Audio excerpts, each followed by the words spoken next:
Hello and welcome back to episode number 6 of The Willy Show. We've had a lot of technical issues in this show already, so stick with us. We will get through this. I'm sitting here with a recent friend of mine, Jerry Lee. I'm going to call you by Lee as your last name anyway. Fine, mate. Yeah. Who, and correct me, jump in anywhere here that I'm wrong, who first and foremost is a massive advocate for men's mental health and living with and overcoming PTSD. Raising money and awareness and all that good stuff for it. Massive advocate for it. And his background sort of dabbles in that you were a state policeman. Oh, sorry, you're actually Army, Dental Corps in the beginning. Call it that, yeah. Yeah, it's sort of Army. And then you went state police, and then federal police as a operations tactical unit or something? Operations response. Operation response unit, which we will jump into because I have no idea what that is, and I'm in the biz. And then back to state police. And I'll just give a quick overview where there were some incidents and some PTSD sort of came up, and that's, I guess, what sort of kick-started everything. Basically. Yeah. So firstly, thank you so much for coming in. Sorry, it's been a bit of a fuck around. Oh, good, mate. Thanks for having me. Oh, mate, any time. I've already had to move your dates around and jump in everywhere. We made it. We made it. We've made this. So first and foremost, I'll give you a cheers if you can reach. Yeah. Thanks, man. We've got some decent wine going down.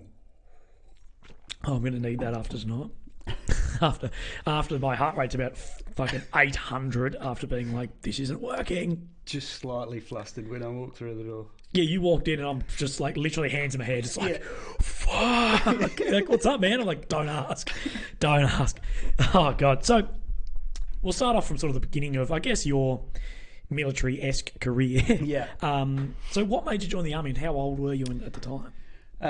So when was it? 98 that I joined, so I was 20 years old then, and I'd always had an interest in the Army and something that I wanted to do growing up. So I've got a twin brother. My twin brother always wanted to go in the police. I always wanted to go into the Army. Is he identical twin? He is, scarily enough. Jesus. Yeah, no beard though. So no beard. That's how you tell him apart. He couldn't grow a beard to save his life. Yeah. G'day, Heath. Stuff you, Heath. So I joined the military and originally wanted to join as a grunt or an engineer, but when I was joining up, you couldn't core enlist at that stage. So the recruiter said, "Oh, that's all right. Just general enlist. There's always spots for grunts at least, and if you're lucky, you'll get an engineer spot." Every single grunt has just gone. That's like the given. Like just jump in and transfer in there, and that works perfectly. It doesn't, mate. So I joined. Did basic training. Then at the end of it, I was the only one that scored high enough on my testing to go to Dental Corps, and there was one spot for my platoon for Dental Corps, so I got stuck with it. So that was what it was. I sort of made the most of it, and I was probably lucky that I didn't actually spend too much time in the actual surgery. Maybe 6 months. Yeah. So what did Dental Corps actually do? Because that doesn't exist anymore. No, it's all like civvies now, isn't it? Yeah, all civvy doctors. So we did have, like, our OC was a major, so he was obviously military, but we had some civilian dentists as well. Yeah. So then I was a dental assistant. I would just assist, whether it be the military or the civilian doctors. And then I'd run detachments as well. So I run the 7 SIG detachment up in Kabbalah in Queensland for a while, which was pretty cool. Yeah, fucking nice, that's cool. Yeah, and then got posted back down to Keswick, and was running a detachment at 16 AD at that time up at Woodside. So that was a fair bit of freedom and come and go as I wanted pretty much. And it was around the time that 16 AD were about to be deployed to Timor, so as long as I got my work done and got everybody dentally fit, and I was left alone pretty much. So. Did you go over Timor with them? No, I missed out. Oh, damn. Just missed out. Oh, you wouldn't have too much running guns in there. Nah. You might have had a scalpel and a drill or something. That's right, the most feared corps in the Australian Army. You are. I fear fucking dentists more than the Taliban, man. I'm like, Jesus. I don't blame you, mate. Yeah, I know. He's done more harm to me. Yeah. I'll never forget, I was working in the chair one day, and this RSM comes in, like old school RSM, obviously fucking petrified of the dentist. Yeah. He's shaking like a leaf, really anxious, and he's laid down in the chair and he's grabbed the major by the balls and he looks up at him and he goes, "Now we're not going to hurt each other, are we, sir?" Oh, Jesus. Classic. Oh, God, that's always how it goes. And you're an Adelaide boy? Yes, originally Through from and through? Adelaide. Yeah. Jesus. Yeah. Yeah. You must love Adelaide. Yeah, it's a good spot. I've lived in heaps of cities throughout Australia and visited a whole heap, and I think I rate Adelaide up there pretty highly as well. So Fucking hell, it's good to easy hear. to live, good weather most of the time. Cheap. Yeah, that's right. Cheap for us working class. Yeah, exactly. Actually semi-affordable. Yeah, that's right. Fucking when you compare it to, Sydney or even Melbourne. Brisbane now. Yeah. Fucking so oath. very expensive. And a massive shout out as well for the Adelaide guys, for the SA Brothers, who are part of the podcast tonight. Hey. The SA Brothers. Oh, you're part of the SA Brothers. I'm going to go. Yeah. Massive supporters of both you and me and everything we do. So whoever's here for that, cheers, boys. We really appreciate it. So at what point did you decide to leave defence or leave the army and jump into state cops? Pretty much the day I was told I was going to dental corps. I'm out. Yeah. Nah. How long do you have left? 4 years. Yeah, Shit. Yeah, it was a big countdown. No, I it wasn't too far into it really. Maybe I got 6 months into my time actually on the tools. Yeah. And I considered core transferring, but I was really in a good position as far as what I was doing with the dental corps anyway. And my brother obviously had joined the police at that stage, and he had a few good stories and good worries to tell, and was having a good time in the cops, and got to know a lot of his mates and that. So the police sounded like a good thing to get into, and so I saw my 4 years out then and joined the cops in 2002. Fuck, good shit. Yeah. And that was as SAPOL, wasn't it? Yeah. And you only spent, 4 or 5 years with them as well before moving over to Feds? Yeah. So I joined SAPOL January 2002. Yeah. And then it was November 2007. Yeah, when I got out of SAPOL, went over to 5 the Feds. years. Yeah. And is that just a lateral transfer straight across? No, I had to reapply. So I went Oh, really? Yeah. Seems a bit of a waste of time, doesn't it? Yeah, I mean, I suppose at that time they was just spinning up that operations response group. Yep.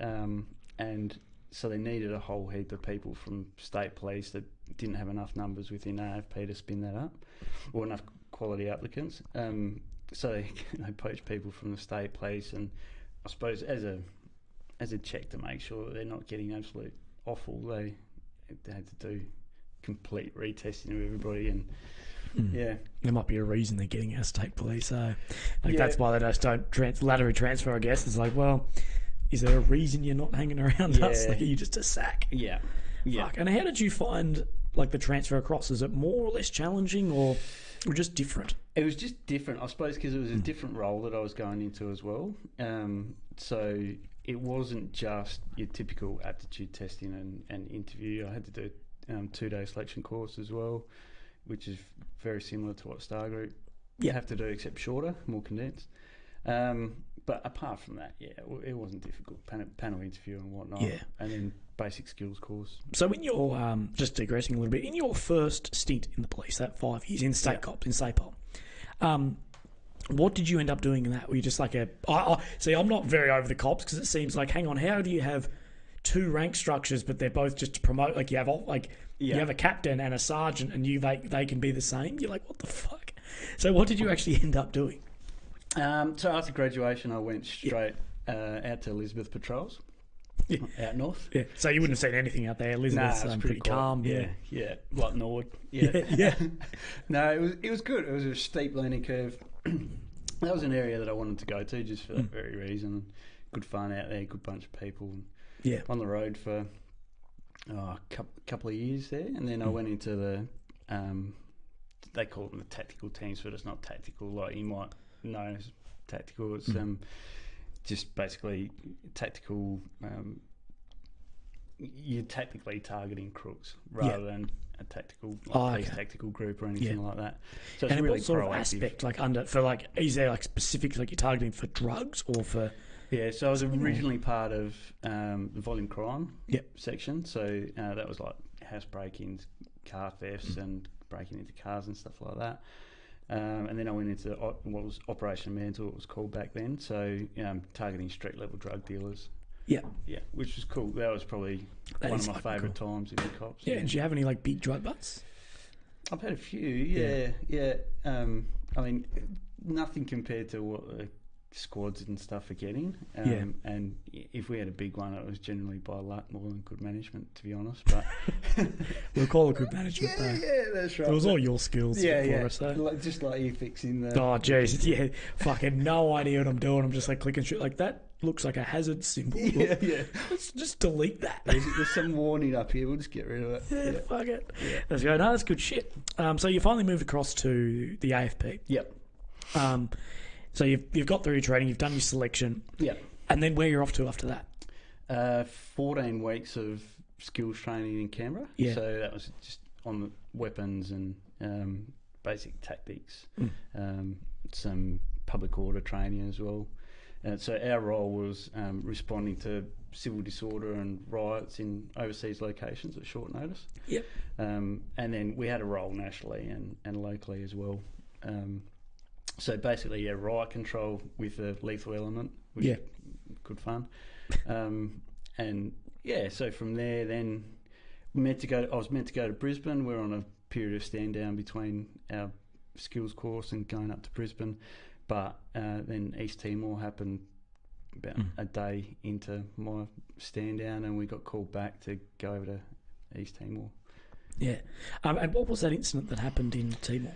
That was an attempted assassination of the President and the Prime Minister over there. Yeah. So that they were concerned that there was going to be some civil unrest. Yeah. And obviously the military was already there, but they needed to bolster numbers, and any civil unrest was sort of our specialty anyway. So we basically got sent over there, and we did a little bit of patrolling, but really we were on standby in case rocks and darts and everything else. And did much go down over there for you? Nah, it was pretty quiet. Pretty quiet. Yeah. So, and this might be a bit of a dumb question. Are AFP seen as agents or as policemen? Like, do you? So the term is. I know what I'd be calling myself. An agent. Fuck yeah. Yeah, the term is agent, I suppose, but coming from a state place, I suppose we never really referred to ourselves as that anyway. Most of the guys I worked with were state coppers. There's only a handful of AFP guys, and I never even learnt any of their legislation or anything like that. I never did any of the lateral transfer. Oh, for the AFP? Yeah. Oh, so you're just rocking around. But was that a G36 in the photo? Yeah. So you're just rocking around the G36 like, yeah, pretty much. Don't know what I'm doing, but I look cool. Mate, we'd just collar them and hand them off to the investigator, and that was it. Yeah, baseball caps and front loading gats. That's right. That's what we say about operators. Yeah. So, that's good shit. Neck socks fucking all around. Yeah, that was awesome. Good fun. Fucking oath. And then you returned to Australia after Timor. Yeah. And then did you end up going back? I'm trying to go over that like synopsis you sent me about sort of your time in the AFP. Yeah, so come back, and then we were based in Brisbane. Yep. So we had some crews in Brisbane and a couple of teams in Canberra as well. And then the rest of the time, I was basically with them for 12 months. The rest of the time was deployments to Solomon Islands, some national jobs, and we run security for the Olympic torch when it was here. Yeah. And the rest of the time training. So a lot of time training. Jesus. And that is that just like urban combat training or? Basically CQB. Yeah. Yeah. And did you do that with like the Army SF groups, or is that internally? No, internally. AFP run. Oh, yeah. Right. So we did. That wasn't our primary role. Yeah. We worked with the tactical response team. That was their primary role. Was a tactical. So the tactical response, are they AFP guys? Yeah, are they they? are. Okay. But a lot of them got dragged over at the same time as us, state coppers, into SRT. Okay. So SRT and TRT pretty much got stood up at the same time as part of the operations response group, and they were generally PTG operators from the state Yeah. And what's PTG? Sorry. Police Tactical Group. Oh, I should know that, eh? Yeah. Yeah. You call yourself that you're in the army. You don't know these acronyms. Sometimes I just throw out acronyms just to sound smart about shit. Just make them up. Fuck yeah. Yeah. No one else knows. Yeah. You just say it confidently And enough. then everyone sits there and nods. So what do those guys actually do, the tactical dudes? Because I'm guessing it's all sort of foreign, being federal. Yeah. I'm guessing they work very closely in line with the Army Special Forces groups over there. Yeah, they didn't really do a lot of work with the military that I know of. So, I mean, their role is more of a high risk. So if something's deemed high risk, so somebody's threatened to use like lethal force or has shown that they're capable of doing so, in a nutshell, then it becomes high risk, and that's when the tactical teams would come in. Yeah. Yeah. Sort of all around the world, eh? Yeah. It's pretty cool. I think a lot of people think Australia doesn't really do that. No. Like, you don't really see that side of it. No, you don't. Yeah. No, definitely. But I suppose, the military was there already, and Timor, it's politically and security-wise, it's a pretty important region. Especially it's sort of the gateway into Australia, isn't it? Yeah. For anyone else. And I guess a lot of the drugs and everything come through there as well, which the federal police are more involved with than us. We couldn't give a shit. That's policing shop. That's a fantastic thing. And then you came back and then went into the state police again. Is that right? Yeah. What was the reasoning for that? So for that 12 months that I was with the AFP, I was away for about 10 months of that. Yeah. And my partner at the time and later wife, she moved up there to come up with me, and then I was all right, I'll see you in 10 months sort of thing. Yeah. So it wasn't going so well in that regard, and I could see that it would be an issue down the track. So, between the two of us, we decided enough's enough of that. 12 months, you've done your dream job sort of thing. And while I was still young enough, I thought I'd come back and give Star Group another crack over here. And so that's what we did. It was reasonably easy then to get back into SAPOL. She was an ex-copper as well, so we both rejoined and come back. So then you've hooked back over to South Australia, SAPOL. And then did you do your Star Force? I got onto the 4-dayer again. It's a 4-day selection? Yeah. Okay. Yeah, and then, no good on that, mate. About 20 hours in, my body shut down. Pulled the pin? She didn't want to play anymore. Really? Yeah. What was it like? It's just intense, man. Yeah. Really intense. I mean, it's physically and mentally demanding. You have to be on point as far as physicality goes, and I'd fucked up my diet leading up to it. And was taking creatine, so I think I was about 20 hours in, and the body just said, no, you're not fucking playing this game anymore. Really? Yeah. Fuck, I think a lot of people don't understand how hard that shit can fucking get. Yeah. Like, I've never done a selection, but just some of the field actions and shit, you're like 10 hours in, like, fuck this. Yeah. Oh, I got 3 weeks to go. Yeah, that's right. Shit, like slogging away. Yeah. So have you gone back, or was it that one time? And you're like, that was the one time. And then, age sort of catches up with you then. And, so I think I tried again when I was 32. That was that time, and then just thought, getting too old. But. So then, at what point did you become a detective in the army? In the army, in the police. In the police. I know what you mean. You know what I mean. Yeah, we got there in the end. It's been a long night. of my brain frying. So I actually did the detective course before I went to the AFP. Yep. And was working as a detective, or an embryo detective at Elizabeth CIB when I left the first time. And then when I come back, then I did a whole heap of other stuff within the police, and that incident happened that I'd gotten PTSD from, and I sort of was backing off a lot from confrontation. Yeah. And the position that I was in at the time was sort of de-skilling a little bit as far as investigations and police work goes. Yeah. So needed to sort of do something with my career, whether it went back to been trying to get a patrol sergeant's job or going back to the CRB, and CRB probably offers a lot more scope to expand further down the track as your career progresses. So, without pigeonholing myself as a patrol copper working shift work for the rest of my... Can we go over the incident that happened that you've struggled from? Yeah, absolutely. So, and all the people at home are finding out about this as well. I have no idea what the incident was. Yeah. Can you sort of run us through what, as much as you want to talk about it, or as little? I'm very open about it. From the start of the day that happened, or through the operation, or whatever it was, even if it was like a few weeks of something. Yeah. So I was working at a state tactical response group at the time. Once again, not one of those tactical teams, but so our role was really statewide response to any sort of crime problems. Or we did a lot of events and that sort of thing as well. And in our downtime, we would look for people that had parole board warrants, particularly guys that might be cross-border offending. Yeah. So, we have districts now, but they used to be called local service areas back then. So people that would be like multi-LSA local service areas. So, and I took a particular like to this one guy that had a parole board warrant and decided that he was the next guy that we were going to go after.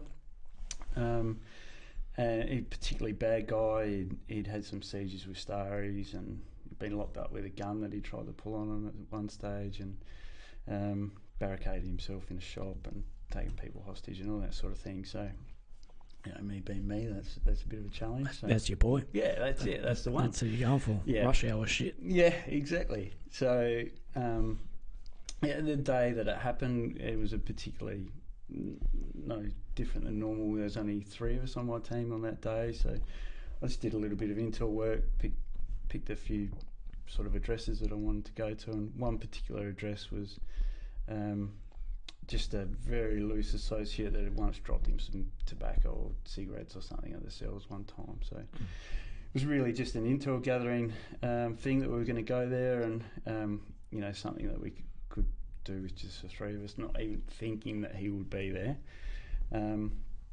So I grabbed the sergeant, my offsider, off we went, had a chat to this woman at the house, and she's probably one of the most believable lies I've ever met in my life. Said, no, he's not here, haven't seen him for ages. He's a friend of my mum's or something, and no chance he'll come here. And there was a little girl that was there during that conversation as well. And I was going, all right, thanks for your time. If you see him, give us a call. We went to walk back to the car, and the girl said something that I didn't quite catch, but as we got in the car, my sergeant said, I'm pretty sure that she said that our man's car is parked in the driveway. The little girl? Yeah, this girl said that. So, and how old is this girl? She would have been about 4 or 5 maybe. So a real little one. Yeah. So I'm like, fuck this, let's go back and see what the deal is. So I made my way to the door. My offsiders have gone to the side fence to look in the backyard.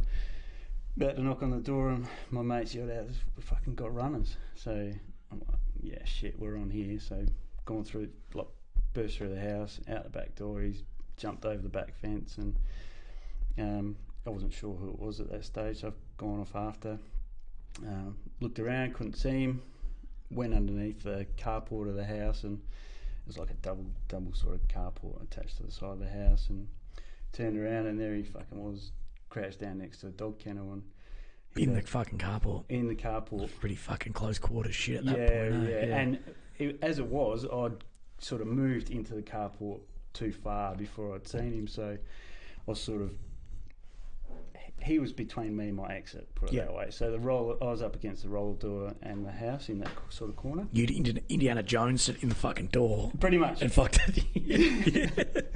So I turned around and saw him. He had a fucking big knife sitting in front of him on the ground. And as soon as I saw him, he was aggro. He's fucking, I'm not going back to jail. I'm going to kill you. Fucking all this sort of stuff. Yeah.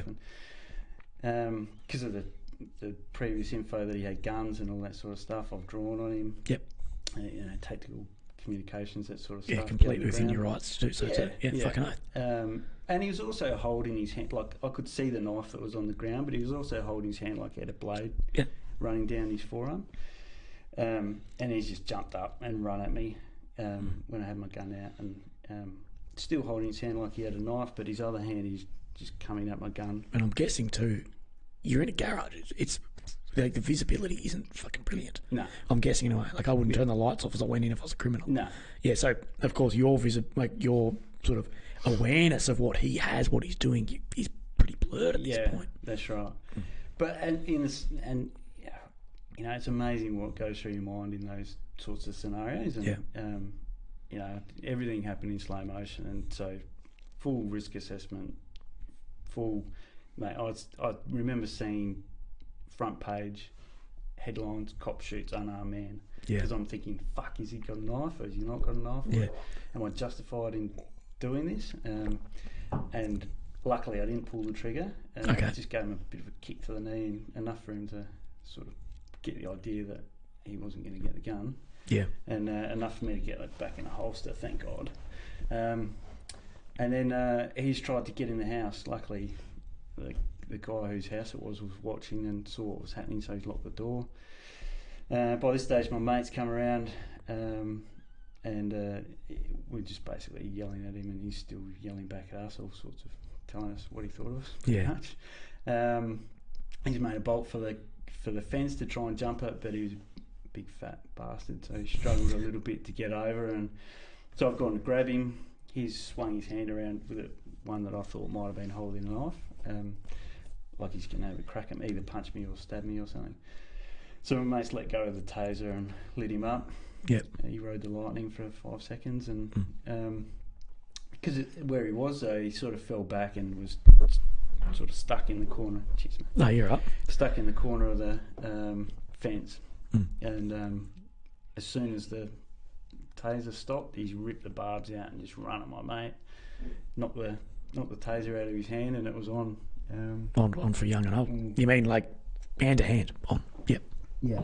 So I deployed my spray a couple of times, my OC spray a couple of times, which had no effect on him, just made him angrier. We've ended up, I lost my radio, my mate lost his radio. He's trying to take our guns out of our holsters and actually snapped my Kevlar holster trying to get the gun out. Fuck. And yeah, I ended up, drove stunning with the taser a couple of times. He just rolled out of that each time, and I ended up thinking, fuck, I've just got to knock him out. So he was, every time we sort of got him on the ground, he'd stand up. He's just strong and very driven. So the next time we stood up, I've just stood up with him and let loose and with a barrage of punches, and ended up getting a couple of good ones in and knocked him out and handcuffed him. Yeah. And then went, fuck, that was close. Yeah. Fucking oath. Yeah. Hand shaking, heart rate. Yeah. Fucking up. Yeah. But at that time, you know, adrenaline is up. You're in fight or flight. Yeah. Oh. I'm a fighter, not a flighter. So, fucking oath. You know, it's high fives and yahoos and all the rest of it. Get an ambulance here for old mate because he's bleeding like a stuck pig. Yeah, it wasn't until afterwards then that I thought, fucking hell. It was 2 days before my second kid was born, and I thought, mate, he could have been without a dad. Yeah. Both of my kids could have been without a dad. And is that what you think affected you so much about that case? Was, I guess you're already in sort of a heightened emotional, mental state because you're about to have a second kid. Yeah. I guess you're more in touch with life and death. At the beginning of life, you were in touch with potentially killing someone. Yeah. And to be honest, now I'm sort of spitballing here, but I think, in my mind anyway, if you pull the trigger on him in that shed, under self-defense, I reckon, I know what I would have done. And I think a lot of people out there might think the same, as if you feel your life is about to be threatened. Yeah. In my world, you're right to pull the trigger. Yeah. But of course, thankfully, you didn't. Yeah. That's a great thing because cops are held publicly in such a fucking spotlight for everything they do, no matter what. Yeah. That's why I wanted the post tonight. I was like, if anyone fucking puts any hate in, I'm just going to block you. Fuck off. Yeah. Pretty much. It's like, fuck off. Yeah. But yeah, it's a fantastic thing. Like, do you feel like that's why that incident affected you? Yeah. So much. I think it was just the fact that over time your perspective changes on on policing and life in general. I think like there comes a point where life is more about you, and it's for me especially, it's more about the people around me, and especially my boys. So it affected me a lot because I thought, what if I wasn't there for them? Yeah. They wouldn't have had a dad. If it was just me, I really it's just part and parcel of the game, But I thought, poor them. Like they could have been without their dad. Yeah, in that next few days, how did you were you all right for a few days and then you started getting with it? I was fine for months. Fine for months? Yeah. I mean, I had that initial afterwards thinking, that was fucking close and it would have been really bad and all the rest of it. But then I think that subconsciously played on my mind. I just gradually saw changes in me that led me to, down the track, think, fuck, I've got to get help. Yeah. And what was the turning point for you? When was it you who brought up that I need to get help, or did someone say to you, look, mate, I think you need help? Yeah, it was my wife at the time. Yeah, well, I guess no one knows you better. Go to the fucking doctor. You're being a dick. Yeah. Pretty much. And you're still an active duty policeman at the time? I was, yeah. Yep. Yeah. So I was still, at that time, still at State Tactical Response Group. I was, it affected home life and work life. At work, I was avoiding confrontation. People that I would have stopped and spoken to and done checks on or chased after, I'd sort of find excuses not to. Yeah. I'd avoid those situations or completely shy away from it. I had a couple of incidents at work as well where, ended up having anxiety attacks for small things that really wouldn't have even been a blip on the radar previously. Yeah. Yeah, sorry, I was just moving that. Yeah. No, that's all right. Yeah. And then at home I was just angry all the time. I'd really struggled to handle any sort of overstimulation. So a couple of young boys in the house, there's always going to be overstimulation, yelling and playing, and even just normal playing would bother me. And how did you respond to, because I know my response to things like that when I've gone through my own mental battles is I respond with aggression. Yeah, absolutely. You do too? Yeah. I think that's a pretty typical male response to things. Because it's, for me... That's your fight or flight. Exactly. Yeah. And for me, it's trying to get back that control. I just need to control this situation. Yeah. Right. Do this, do that. But I guess, though, as well, in being a policeman, that is a lot of your job, is to dominate and control that scene. Yeah. If you've got a domestic with the husband and wife having a go, you come in as a third person outsider. You're like, I don't give a fuck who's right or wrong. I need to dominate and control this scene. Yeah. And so I guess that's almost instilled in you a bit. Oh, absolutely. And it was especially with us in the AFP. Yeah. You just dominate everything. You just have to dominate, especially in that role. And I carried that over then back into SAPOL, and you do what you're most comfortable with when you're threatened. Yeah. And so I resorted to that. Yeah. And then you went and saw a GP, I'm presuming. Went and saw my GP initially. Yeah. And he put me on some antidepressants and straight away. Yeah, pretty much. Yeah. Yeah. I was a pretty big mess at that time. Yeah. I'm just wondering more that I would have thought he might have put you to a psych first before just issuing here. Yeah, so I'm pretty sure that he gave me some Valium and antidepressants. Yeah. It's all very blurry around that time as well, you can probably imagine. But, I wasn't sleeping. I was getting 3 or 4 hours of sleep a night. Yeah. So, the Valium was to try and help me get to sleep, and antidepressants. And what was it that was keeping you up? It wasn't necessarily what was keeping me up, because I was freaking drinking myself to get to sleep. Yeah. And then, so I wouldn't have any issues getting to sleep. Of staying asleep, it would be nightmares and flashbacks and all that sort of stuff. I'm not sure if you're much of a reader. I know everyone who's a listener to this is like, for fuck's sake, Willy. But my favourite book on PTSD, mental health ever, is a book called Tribe by Sebastian Junger. Okay. Now, he talks about, he's embedded himself with the Army Rangers, other like American Indian tribes, everything, and talks about PTSD responses to things. And he talks about why some PTSD happens as far as nightmares and shit. Yeah. And in a lot of cases, it's actually you feeling threatened still in that, and like replaying the scenario almost to keep your body like, if something happens, I'm fucking ready. Yeah.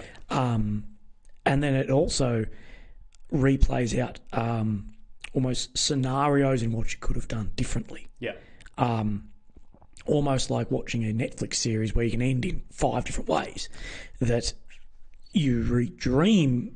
So part of your stress is, well, I could have shot him. I could have done this. I could have done that, and it gets fucking stupid. Yeah. I could have not gone there. Yeah. And were you having that sort of? Absolutely. Yeah. Almost different endings. Yeah. And a lot of the time it was, why didn't you just fucking shoot him? Yeah. Yeah.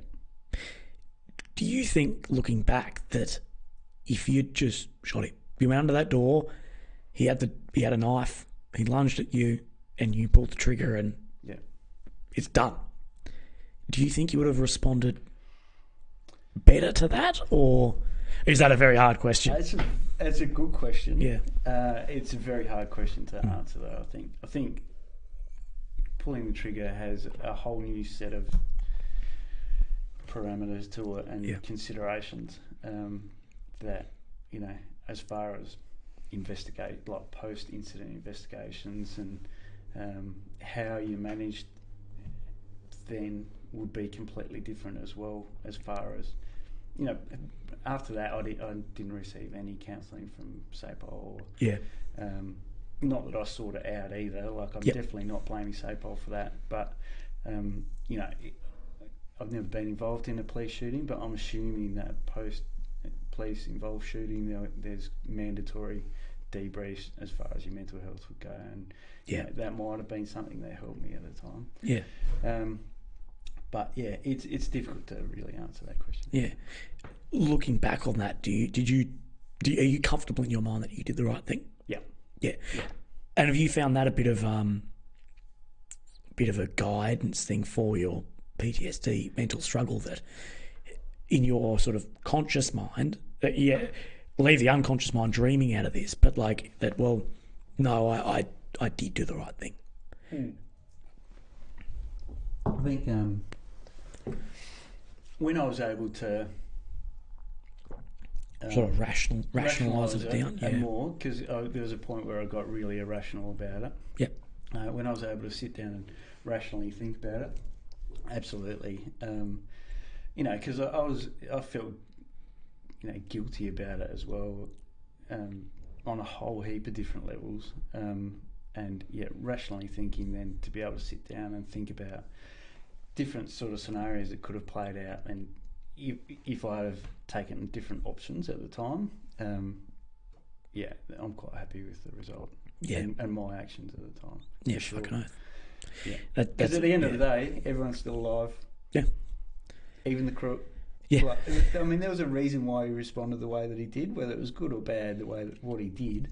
I don't think he knew what he was doing at the time, and I don't hold any grudges against him for what happened or what happened to me subsequent to that. At all. Fucking oath. And so you're saying that the doctor gave you some antidepressants. Yep. How did you go with that in the initial? Oh, mate, I did not like the feeling of antidepressants at all. But it was my doctor at the time, because I was really resistant to having antidepressants. Yep. I wasn't keen on having medication at all. But like the doctor said to me, it's like a band-aid for your brain. Basically, it gives your brain an opportunity to heal. You've suffered an injury, like pretty much a brain injury. And this is just going to give your brain the room to be able to heal. And when I looked at it like that, then it was accepting of taking the medication. But physically, I didn't feel great. At all. That's for sure. And then did you seek psychological help, or did you get referred to? So I got referred to a psychologist then. I was seeing a psychologist for a while, and it was what it was. But looking back on it now, that psychologist probably wasn't the best choice for me at the time. And I've since got a different psychologist, and and subsequent to that was referred to a psychiatrist as well, who was able to manage my medication and get me back on track, and I suppose that was a big turning point then. Yeah, I think it's an important point too for people out there with psychologists, because I've done a bit of shopping around as well. This is my tip on it. People may disagree or whatever, but you need a psychologist. The type of person who's a psychologist is the type of person you'd hang out with on a weekend. Yeah, that's how I put it. Yeah, because I know I saw a few when I was struggling a bit. And the first couple did fucking nothing because I was like, you're just a nerd. Fuck you. Yeah. And then I met this fella who I'm trying to actually get on this show. Yeah, cool. Because I sort of want to put it as he changed my fucking life. Two appointments. Yeah. 2 appointments. Wow. But he's the type of guy that I fucking hang out with. Yeah, he's 55, but if he was my age, we would have been out the piss. Yeah. And I think that's a big take home for people is find one. And like you did a bit of shopping around, and it worked in your favour. You're still here. That's it. Fucking that's how I see mental health. As if the end state is you can comfortably get around by yourself. You haven't fucking killed yourself. Yeah, we're pretty good. Yeah, we keep it on, keeping on. Fucking oath. That's how I put it. Yeah. And how did the other officers go from that incident? The sergeant was fine. So funny story. My sergeant, he when me and my offsider went over the back fence, he's a larger boy, a larger gentleman. Yeah. And so he's gone to run around the block, but he's gone the wrong way, and he's pretty much almost gotten around to where we were. And he's ended up where you were. He's gone the wrong way, but instead of keeping on going, he's turned around and gone back. Around the block, so he's probably run twice as far as what he could. Yeah. Then once we'd sort of got this guy cuffed, we had a little on the carport door. Are you in there? Yeah, mate. Pull the roller door up, and there it is. So, he didn't see anything of it. He wasn't involved. Yeah. That was the point of that story. But my offsider, I think he struggled for a while. Yeah. But, probably can't talk out of school too much, but I don't really talk to him too much anymore. And I think it did affect him a little bit. Yeah, fucking oath. And what did you find with your treatment really helped you? Was there a defining moment that was like, this is it? And I know mine was, and I'll say something. It's Dr. Peter Hallett, who was a clinical psychologist of mine. I was like, Willy, you're not a bucket list person. Because I was like, this is what my friends tell me to do. It's like, no. Some people that works for. It's like, you've always just done shit. Yeah. You need to do something that helps you sort of accept this. As far as like, start fundraising, start putting your story out there. Yeah. That was like my second appointment with him. Yeah. And I've never been back. Yeah. I almost missed the chat, but I've never been back. Was there a defining, like, this is it moment for you? Yeah. Definitely. So I was hospitalised for a while. Yep. And was it the Jamie Larkham Centre? Did you go there? No, I didn't. I was at the Adelaide Clinic. Okay, yep. Which is a good facility, just like a hotel. It's good to hear that. That Adelaide has those facilities for guys like you or me and everyone. Yeah, cool. Really good. And my psychiatrist, Dr. Nick Ford, one of those guys as well. I'd love to get him out on the piss and just have a chat outside the surgery, but basically he said you need to stop thinking of yourself as a victim. Yeah. Don't let this guy victimise you any more than what he did back then. I don't think he even said it in that many words. I think he probably planted the seed for me, and I come to that conclusion myself. And my turning point was definitely when I thought, nah, fuck this guy. Like, fuck him. He's done it.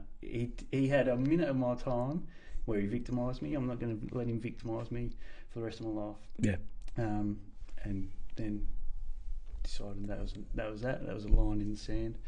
Yeah. And not saying that I was completely cured all of a sudden and got up and run out of the fucking Adelaide Clinic, but that was the time where I can think that was the point where I started moving forward and started getting better. Yeah. And did you have a bit of a, once you felt yourself starting to slip, that no, stop being the fucking victim.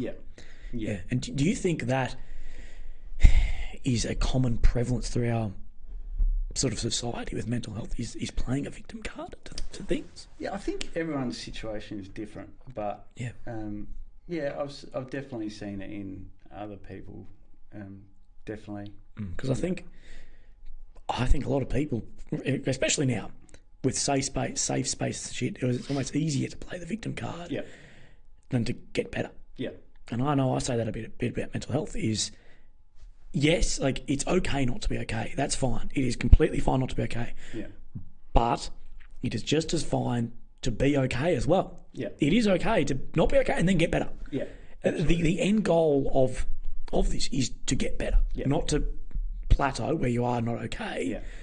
It's okay to be there. It's not okay to stay there. Absolutely. It's not okay to stay there because you're not okay. Like, and what am I going to do for the rest of my life? Am I going to sit around and mope and play the victim? And like, mate, I was freaking 37 or something at that stage. Yeah. I've got 50 odd years, hopefully more in front of me. I'm not going to fucking struggle to get out of bed every day and like be angry all the time. Fuck that. No way. I'm not going to let that prick do that to me. So no, fuck no. Get angry at him. Move on. Yeah. Do what you got to do. Yeah, and that's where I think I struggled a lot because it was like, I know a psych with me was saying like, because I was diagnosed with post-traumatic stress from my psych because he's like, and I was like, no, I'm not. That's a soldier. That's something like your story, or getting shot at, or he's like, no. He's like, soldiers who come in my office, they know how to deal with getting shot at. They know how to deal with it. They've been trained. What do you do? He's like, what do you do when you get shot at? I'm like, go to ground and then get all. He's like, okay, sick. You know what to do. What do you do if there's someone in your house, you ring 000? What do you do if you get called into a doctor's office and get told you have cancer? You've never played that scenario in your head. No. It's a shock. He's like, that is post-traumatic stress disorder by definition. Yeah. And he's like, and the way to move through this is you have to do something about it. And I think you've done the great example of you don't let this fuckhead win. Yeah. Like, fuck that guy. Yeah. He's a fucking prick. He's a crook for a reason. Yeah. He's one of those fuckheads who puts on Facebook, oh, fuck the police, and then breaks the law. Yeah. You're like, no shit, fuckhead. Like, good one.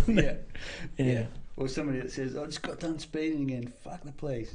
Well, don't speed, mate. Pretty obvious, bro. See that sign with a big fucking circle on it that has the numbers in it? Just match that to your speedo and you're good. Yeah. It's not going to happen. Fucking oath. And how's that? So when did this incident all go down? November 2014. Yeah.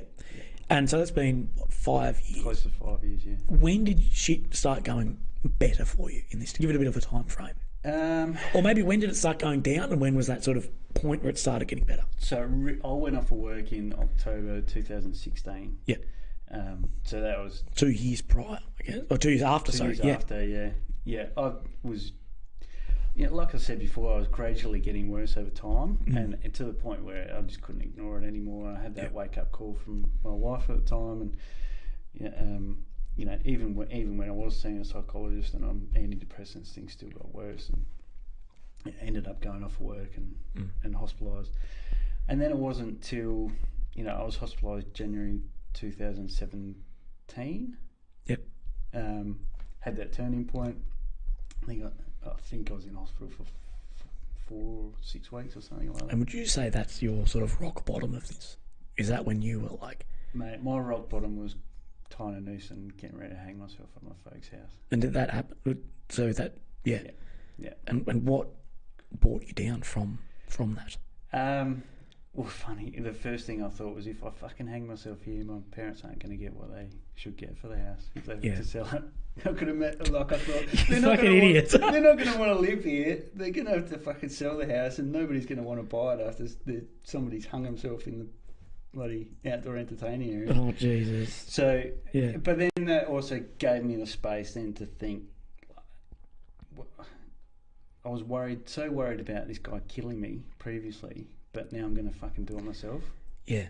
And I'm going to take my own life and take my life away from my kids. Like, that's just fucking stupid. Do you think that thought of having kids helped you through? Yeah. Do you... And I'm sorry if I'm getting a bit fucking personal here. No, fine. If you were a single guy who lived alone with no family, do you think you would be hanging from the rafter? I don't think I would have been as affected by that original incident to begin with anyway. But if I was to be in that position now, like if I didn't have children, if I didn't have a partner or anything like that, single living alone, I think that I would still think about leaving my loved ones behind. Yeah. Yeah, good. And that's a big one I see. It's the flow-on effect of suicide is fucking massive. The ripple effect of it's a pond it's a pebble in the middle of the pond. Yeah. You know, the ripple effect is massive. The people you hurt is, and I guarantee you, if you killed yourself, that bloke in prison wouldn't give a fuck. Mate, he wouldn't care. Laughing. He would be laughing. He'd be like, "Look at that fucking pussy that I killed." Yeah. I didn't even have to pull. I didn't have to use my knife to kill that fucking the dickhead. Yeah. But he would have won. Fuck giving him that victory, that piece of shit. Yeah, exactly. Like, And you know, the other thing that I thought as well, like I went back to some training that I'd gotten through SAPOL, and you know, statistics show that children whose parents commit suicide, especially boys whose fathers commit suicide, much more likely to themselves commit suicide. And I thought, fuck, like, I don't want to put that on them. No, that's a big one, isn't it? Yeah. So that was my lowest, but then you know it wasn't too far after that to turn back. I guess you've got to hit that. You know, that night is darkest before the dawn sort of shit of like, you know, you got to hit the rock bottom to go up. Yeah. And you just sort of think once you're there, you're like, well, this is as bad as it gets. Yeah. We got to go up from here. Yeah, absolutely. And did you have any sort of relapses into that state? Yeah, so that was, I wouldn't even be able to tell you what month that was. It was to some stage ended 2016. Yep. And I wasn't hospitalised as a result of that. I kept that to myself. I didn't really tell anyone. Okay. Do you regret not telling people, or was that just? You know, I should have. I should have. But it's just what you did, I guess. Yeah. You can't change the past. Yeah. Not at all. And then I did have another relapse then around Christmas time of 2016, which is what ultimately led me to being hospitalised. And I was suicidal, but not preparatory suicidal like I was that previous time. Yeah. So, into hospital December, January of 2017, and back to work, or return to work program April or May that year. Jesus. So I was back into the cops. Back in the uniform. Within a few months. Yeah. Do you think that preparatory suicidal is talked of, which I'm saying you're ready to kill yourself? Yeah. Do you think that gave you a different outlook on life as far as to sort of you've come so close to your own mortality? Yeah. To really tell your kids you love them. Yeah. And I think the more someone comes close to their own death, the more they love, the more they... Yeah. Did you find that with your family? Yeah, that you're a more... I'm not trying to diss you that you weren't, but that you're more of a loving father now than you were before that? Mate, I appreciate everything so much more now. So, whether it be my kids or, my partner or, even my, mates and family, extended family. Yeah, definitely. Yeah. Because, like you said, you have stared death in the face and, like who's to say I don't drive out of here and get collected by a bus or something? You just never know. And I would hate to think that I didn't tell my kids that I loved them before I left them. Yeah. The night, Fucking, I know, everyone here is fucking glad that didn't happen to that you're around. Your kids young still, but they'll face their own challenges. But I guess you've set them up with that statistical sort of winning that their dad didn't fucking kill himself. Yeah. And dad knows so much about the mental health and everything he's been through. Yeah. And it's a great thing. I see daily on a lot of stuff guys going through this. And this PTSD is not and you went over this, it's not an initial effect after something, it can be years, whatever. Absolutely. Actually today I was talking about some mental health stuff that's gone down with some soldiers I know. I won't go into it too much because current. Yep. But I was talking to a more senior soldier, maybe a 12, 15-year guy, and he was saying, I was sitting in an RSL with a guy back in 2005, this old Vietnam vet, and he goes, give it 10 years and wait to see stuff start coming out from Timor. And he's like, what do you mean? The Timor was fucking 5 years ago. It's early O's. Like, fuck off. And like it or not, 2015 up, Timor's been prevalent and everything. And I think the case of this being such a prolonged, there can be a massive turning point in your life. You don't realise the turning point for years down the track. And it may be when you have kids. Yeah. I knew a fella, not very close, I wouldn't say, like a commander once, him talking about PTSD and said he was a sniper in the British Army for a long time. Anyway, ended up he was fine until he had kids and fucking went downhill for him. Yeah. And I think, the turning point for you, I guess, was actually kids, not the incident. Mm.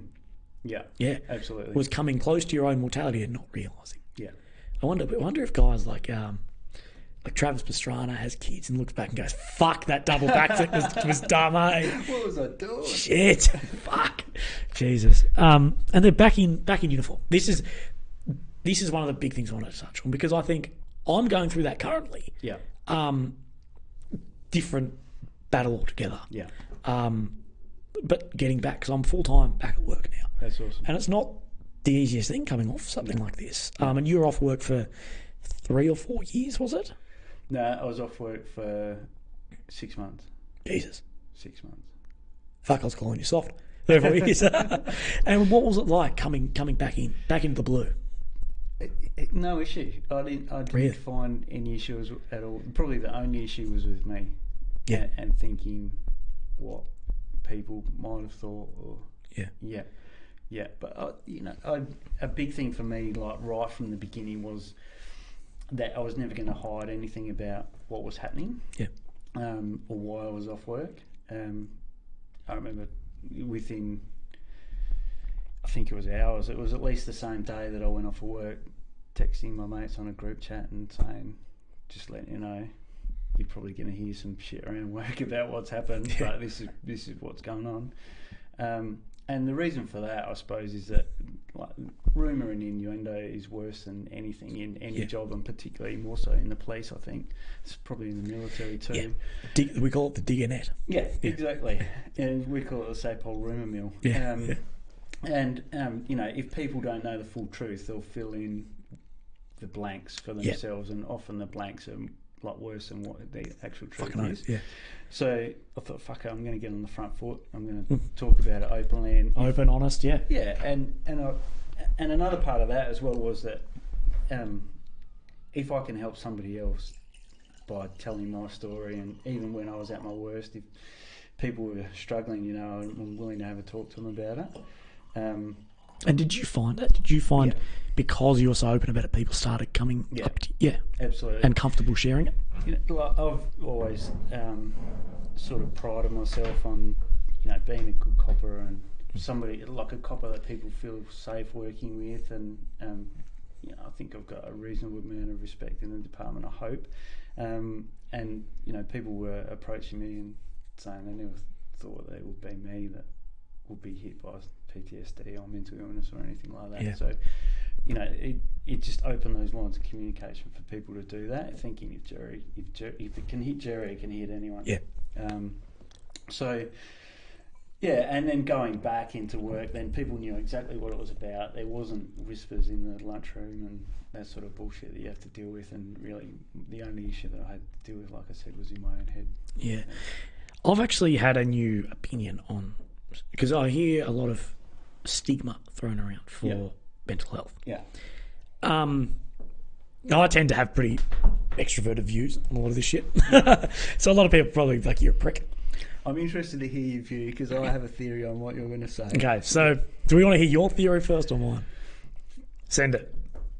My theory is the stigma is with the person suffering the mental illness. Oh, you can get fucked. Yeah, that's exactly it.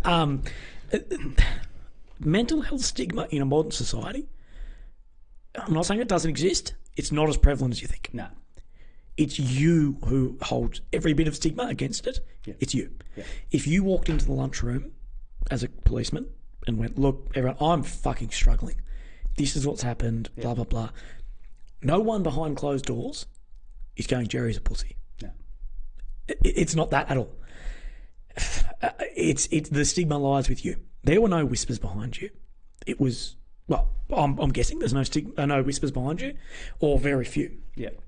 Everything you were thinking of there lies with you. Absolutely. And I believe the same. Yeah. I'm big on this, we've got to change the stigma of mental health. No. You've got to teach people the stigma doesn't exist. It's there. It's them, not society's problem. And I think that is playing a victim card as well.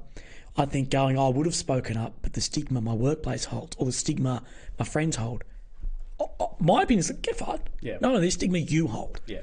Take responsibility for it and watch the world change. Yeah. That's just my, I'm with you, brother. And you guessed it. Yeah. I'm glad to hear that you're with me, because I thought you might have turned around and gone, you're a prick. No, absolutely not. Might have had to run in the garage and fucking... My experience was exactly that. Yeah. Was that, I held myself in from telling everybody that I was struggling for such a long time, because I was worried what people would say. I was worried about my career. Would I be allowed back on the tools again? They're going to take my gun away from me and all that sort of bullshit. And nothing could be further from the truth. Nothing. Yeah, I know, and I work in a fairly similar workplace to yourself.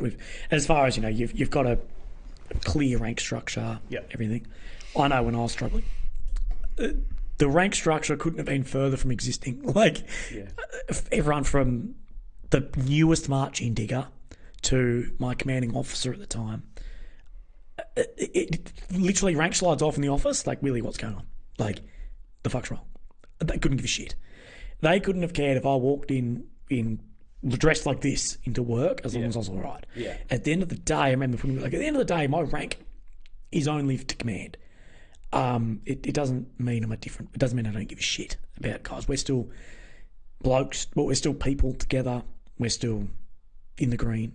With you guys, you're still all in the blue. Yeah. You've signed that dotted line. You've sworn your oath to to the state. It's there. Yeah. I think, and did that help you a lot coming back and realize moment that fuck, they don't care. Oh, no, they care. They care about you. Yeah. They don't care about. They're not holding a grudge stigma against it. Was that a big moment for you? Yeah, it was massive. Yeah, and I think that's actually reflected statistically. I think in defence too. Most of them are clearly outlined. I'd say it's the same in the police, because it's the same in basically every other place in society, that suicide rates within a close-knit group, like the police, fireys, army, anything, is so much lower than when they leave. Yep. Guys don't have problems in. Well, they do, but the rate of it is so low comparatively to the rest of society. Yeah. They get out and it's fucking high. So it's like society suicide rate is here, serving defence is here, veteran defence is here. Yeah. And I'd say it's the same in the police. I would presume anyway, if you have more than me. From the statistics I've seen, that police are more likely to have some sort of a mental illness as a result of their service, more so than the general public. Of course, of course. The shit cops see is fucked. Suicide rate, though, I think is on par, if not lower, than the general public, like say per 100,000 head of capita or whatever. Yeah, for sure. But I agree. Once you're out, if you don't have that mateship and the camaraderie and everything that else that comes with being in the uniform, whether it be blue or green, then you're definitely much more likely. Yeah, and I think that to be able to walk in the lunchroom and have people you can talk to that are the same as you. Yeah, they're not above, they're not below you. You're same. Yeah, I think that's a great thing. And it's amazing what people talk about in a car when you're with them for 8 hours. Yeah, fucking maybe. Fuck, that's actually, I just had a spring in my head. Maybe we should hold the podcast in my car. You come round, we just cruise around for fucking 2 hours with microphones, and we just talk shit. Mate, we go to Macca's. If you run a podcast in a police car, fuck. Some of the shit that you would do. I'd be locked up. So you pricks. I know that. Would be solved. That's what you say until we're all booted out. Yeah, probably. Because I know some of the shit talk in some of the vehicles I've been in. I think the limitation of time is probably still there on that one, so we won't discuss it. Yeah, exactly. So, how's it been being back in blue? Loving it? Good. Yeah. I do. I still enjoy the job. I love the people that I work with. Yeah. There's some fuckhead coppers out there, but there's some fuckheads in every. That's any job. Yeah. But yeah, my team are great, and the team that I went back to are great. I've moved since then, but I enjoy it. I still love the job. Fantastic. And you're still active. Yep. Cop. Still active. Yeah. As a detective, or? So I'm not a designated detective. No. You're scoping out my joint. I hold an investigator position in the criminal investigation branch. Oh, fantastic. Yeah. So on the way to becoming designated. No, that's brilliant. And I'm honestly so glad to hear that not only have you survived, but you've thrived in what's happened to you. Thank you. And you openly will say you're a better person after this incident. I think so. And I heard was it Luke, one of your previous guests, Luke Adams, talking about post-traumatic growth, and that really resonated with me as well. Did it? So, yeah, definitely. I think, if anything, I think anybody that goes through post-traumatic stress and comes out the other side, they experience a certain level of growth from it. So. Yeah, and I think maybe that's almost for anyone going through struggles, it can almost be, well, look how much better you can come out the other end. Yeah. You have a whole new perspective on life. Don't fucking end it here. Yeah. I remember saying this thing about suicide. Like, yes, suicide ends your problems, but it ends everything. It ends the good, ends the bad, everything. Committing suicide it doesn't ever give the chance for things to get better. Yeah. Just living doesn't mean it's not going to get worse. It can get worse. But committing suicide means it can never actually get better either. It's a very permanent solution to a temporary problem. I fucking oath it is. Yeah. I know I struggled a lot with... Because the end of my illness is death as well. And I struggled a lot with that of like, well, why shouldn't I kill myself? Yeah. Because I'm dying anyway. And I think that's a hard thing to actually rebut against. People, don't do it. And I guess the thing that resonated with me with helping myself was, well, look what you can do with your time left. Don't you do it yourself. Let this fucking cancer cocksucker do it. Yeah. Same as I sort of put that fuckhead who attacked you. And the same thing as my cancer. Don't let that fucker win. Absolutely. Fuck that guy. Yeah, fucking prick. And look at the people that you're helping now too. I like to think. So many people, and you fit in so much into your life now. Well, your life was full before, mate. Fucking traveled around the world twice and all the rest of it. Doing shoeies everywhere. Yeah. The thing is, though, like the people that inbox me and be like, "Hey, thanks for what you're doing, man." That is everything. It's awesome. It means so much. I really hope too for things like this that I'm doing that guys get a lot out of it. Yeah. This is. I love doing this shit. Purely just because I fucking hate suicide. I fucking hate it. I think it is a fucking coward's way out of things. Yeah. I'm not saying suicidal thoughts are wrong. That's perfectly normal, perfectly fine. But ending it, fuck off. Like you're fucking over everyone. And you're fucking over yourself mostly. Yeah. And if I can help where I can, brilliant. Fuck it. Now, the big thing that I've seen floating around on you is the amazing fucking mental health awareness, fundraising, everything you've been doing. Can you go into that a bit more? Because I've only had a little bit of an Insta stalk.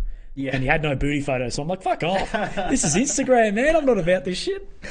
So I'm doing a workout for awareness. Yep. I'm raising funds for Are You OK? And The Road Home, which is they provide support for military veterans and first responders. Good. I was going to ask about it first. Yeah.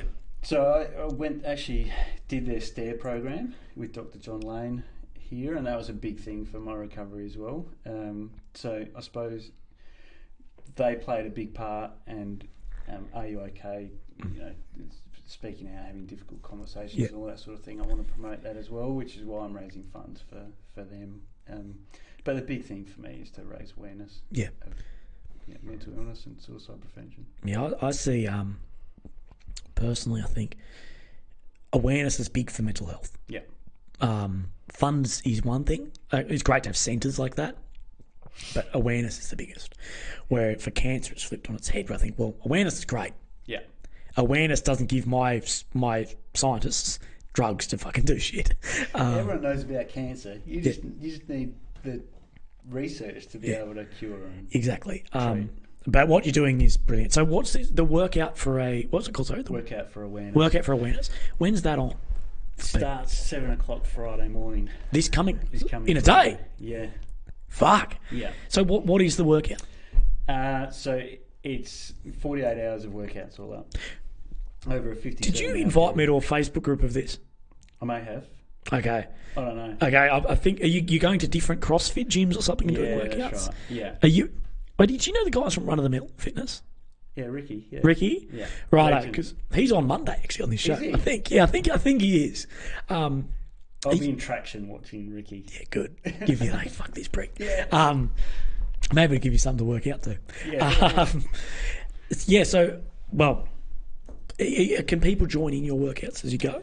Yeah, so there is a couple of points where you can join in. Yeah. So in a nutshell, what it is from 7:00 Friday morning through to 4 p.m. on Sunday afternoon.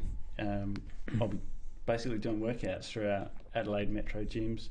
Most of them CrossFit gyms, but also some others as well that I'll talk about in a second. But I'll be running, riding or hiking between locations, and only stopping for 4 hours sleep Saturday morning, 4 hours on Sunday morning.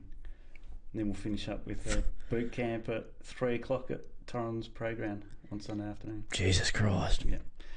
So, yeah, to answer your question, for people to join in, if they want to join in, on my Instagram, there's in the bio, there's links to the schedule. Anywhere that I'm running, riding or hiking, feel free to go to the start position on the schedule and I'll meet you there. You can come along. Or Element Jiu-Jitsu at Valley View are holding a free come try jiu-jitsu session at 11 o'clock on Saturday morning. Might come to that because I think you've worked out for 6 hours, 24 hours might kick your ass. I'll only fight you when you're tired. Yeah. Fuck off. Yeah, come along for sure. And there is an open invitation for everyone as well. So through my Instagram, you can just book through Eventbrite on there, and then everyone's welcome. I really like as many people to come along as they can. And when's it? It's ending Torrens Parade Ground Sunday, 3 o'clock, was it? So 3 o'clock's the last boot camp. Yeah. And then the final buzzer will be at 4 p.m. Okay. So people can come and join in that. I know everyone's the Mosley to get on the piss. Yeah, mate, we'll be doing something after. I don't know yet. Yeah. Well, I guarantee you I'll be there Sunday afternoon. I'll get some. If anyone's watching this live who wants to be in, but I'll be there, and whoever else I can wrangle up, because I honestly think you're doing a fantastic thing. Thanks. Being open about what you're open about is fucking incredible, especially being a current serving member of the state police. I think we undercredit the police a lot in society. I honestly think we do. I've actually been thinking recently about what I can do to show support for the police, because I think the silent majority support the police. Yeah. The fuckheads on Facebook who fuck the police are not, but that is such a minority. But the guys like me who do, we're not loud about it. We don't give a shit. Yeah. We're like, yeah, well, no shit. If a cop tells me to do something, I'll just shut the fuck up. I'll just do it. Why would I comment on something? Yeah. I think it's important for police to have more of a, well, no, we do give a shit. The thin blue line is important to us. You know, I might be in the army, I might be in Afghan, whatever. If some fuckhead breaks my house tonight, I'm not ringing. Well, I might ring the boys, but I'm meaning you know, it's you guys who do it. Yeah. And time and time again, police have shown what they're committed to for us. Yeah. No cop, fiery, first responder, paramedic joins for the money because it's not worth it. It's not fucking worth it. Being a cop. Yeah, exactly. But that's also not why guys do it. And I think you're a prime example of that, and prime example of really surviving, thriving through mental health. And I'm personally so stoked you can sit here with us today. Me too, mate. Yeah, fucking oath. And I think everyone's lucky to have you out in the beat on the streets looking after us. And me and the boys on Hindley Street will fucking, fuck off. Yeah. Fuck off, constable. Mate, if I see they're doing that, I'll come over and give you some high fives. Yeah, arrest me. Oh no! Imagine that as the cover photo for this podcast, is me getting arrested. You getting handcuffed. Yeah. Oh, fuck. There'll be a little adult caution there, mate. On your way, Willy. Yeah, imagine that. Yeah. Well, for anyone in the live chat, start sending through any questions you have for us, because we will answer some questions. We've been going an hour and 10-ish we've been going, but then we'll do the questions. But the podcast YouTube will probably finish up here, unless there's anything last you want to say you haven't gone over. I think we've covered most. We've been talking enough shit. Yeah. So everyone, thank you so much for joining in. We're sorry about the technical issues at the start, but we got it sorted out. We did. If you're on Spotify and YouTube, you won't actually realise there was any, because it would just be cropped down. It'll just be me in the beginning going, fuck. So this was episode 6 with Jerry, who's done a fantastic career through the army, state police, federal police, and back to state police, dealt with mental health struggles, PTSD, so open about it, and raising money and awareness for everyone, guys like me, girls, everything for mental health. So thank you so much, man. Really appreciate it. Thanks for Cheers. having me. Thanks. Legend. And this is where we get super fucking casual.